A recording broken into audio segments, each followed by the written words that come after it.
Well, good morning, All Saints. I'm speaking to you from Hoima, which is a town of about 90,000 people, 4 hours northwest of Kampala in Uganda. Welcome to Hoima and welcome to the Church of All Saints.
Well, as you can see, worship at All Saints in Hoima is quite a party. They really know how to celebrate. That's been one of the really best things that I've experienced since I've been here in Africa, the way that God's people know how to celebrate in real confidence and joy that Jesus is alive.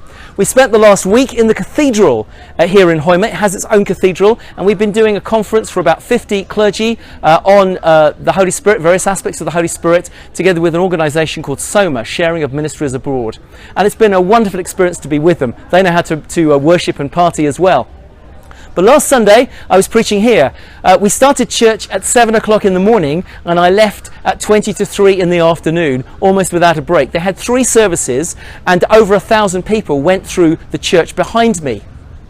Now, I say the church behind me. If you notice, there's a little small church across to the left. That is All Saints at the moment. But of course, it's not big enough. This church has grown by at least 50% in the last couple of years. And it's growing so fast, they need a larger church. And since the minister, Paddy, arrived here a few years ago, he decided that they needed to build something bigger. And what is behind me, that enormous cathedral, is the new All Saints Hoima. It's extraordinary. When you go inside, you can see that it's a real work of faith. They really have so little, these people. Their weekly offering is tiny compared to ours, and yet people do bring things forward to contribute to the work. And almost all of that work has been done with labour from the church. People have come along, spent their time, given money, given things. They brought along bags of cement and sand, all that kind of stuff, and they've given their labour for free. And the result is the building of this extraordinary church. When it's finished, it's going to take about 5,000 people. I spoke to the bishop the other day, and he knew I came to All Saints and asked how I got on, and I said, Paddy's building a cathedral, isn't he? And he said, it's bigger than the cathedral, and it really is. Quite extraordinary. God is on the move here in Uganda in an extraordinary way. So you might say, well, how come God is moving in like this here and not so much at home? Well, there are 2 or 3 things which really mark the church in Uganda. First of all, total confidence in God. They don't really have too much in terms of material resources. But what they have, they're willing to share and they're willing to use for God's kingdom. There's a generosity and a trust in God which is extraordinary. The second thing is that they are willing to express their love for Jesus openly. There's, you know, in England we're often so careful unless we offend anybody. They're not too fussed about that here. They just express their love for Jesus just as you saw in the video. And it's an extraordinary, they build an extraordinary community of love here.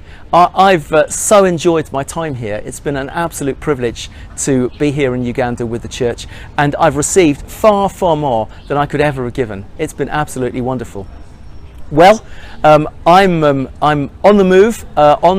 On Sunday, I'm going to catch a plane from Entebbe, which is the airport near Kampala, through to Nairobi, and there I'm going to meet Anne, and Anne and I are going to fly down to South Africa and Botswana for a holiday together, which will be wonderful. But I've not forgotten about you. I'm still carrying on praying for you, and I'm really looking forward to seeing you all in the next couple of weeks. My first Sunday back is the 8th of November, so it'll be great to see you there. But until I see you, and from Hoima and from the Church of All Saints in Hoima, it's goodbye.